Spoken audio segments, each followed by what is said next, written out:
Hello students!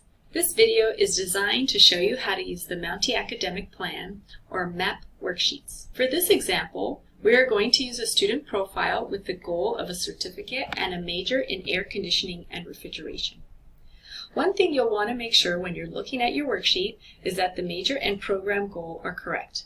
The major and program goal you see listed at the top of the screen will correlate with the checklist below. If the program or major is not correct in your profile, you can always change the major yourself under the Student tab of the portal or have a counselor or advisor help you change your major. Now you can see that we are on the Academic tab. That means the information you will see is related to the current academic goal. If you would like to see how close you are to other certificates or associate degrees, you can use the What If tab.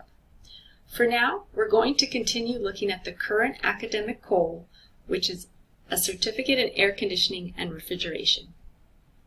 The next area gives you a summary of how close you are to the goal. You can see here that for this example, there are requirements that still need to be met. Whenever you see a green check mark, it means that requirement has been met. Whenever you see a red circle, that means the requirement has not yet been met. If you see a blue circle that's halfway filled in, that means the requirement is in progress. Keep in mind, if you took courses at another college or university, they might not show up here in the MAP worksheet. If you have courses from other schools, you should meet with a counselor or advisor to see if those classes can be used to meet our MountSAC course requirements.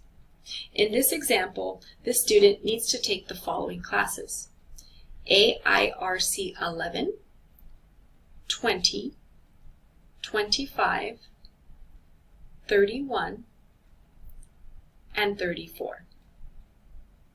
The remaining courses don't all need to be taken in the same semester. This student can spread out classes in the way that works best in their life. Once the classes are completed, this student will have achieved their certificate. You can apply for your certificate or degree up to 1 semester before actually completing your last course. You can do this under the Student tab in the portal. Now, if you have met with a counselor or advisor and created an educational plan together, you can find this Ed Plan by clicking on the Plans tab. Under the Plans tab, you will find a list of all the plans that have ever been made for you. If you have more than one plan listed here, you will likely want to click on the most recent one, so check the date it was created. This student has one Ed Plan on file. We can view it by clicking on this link. You can see that all 5 classes the student needs are listed here. If the student follows this Ed Plan, they will be done with their certificate in the spring of 2023. If you still need an Ed Plan, please make an appointment with a counselor or an advisor right away so we can help you create one. Having an Ed Plan will make it much easier for you to see what classes you need to take and how long it will take you to complete your goal. I hope you found this helpful. If you would like to see more examples, check out our other videos which have helpful information on how to best use this MAP program in learning about completing requirements. Bye for now!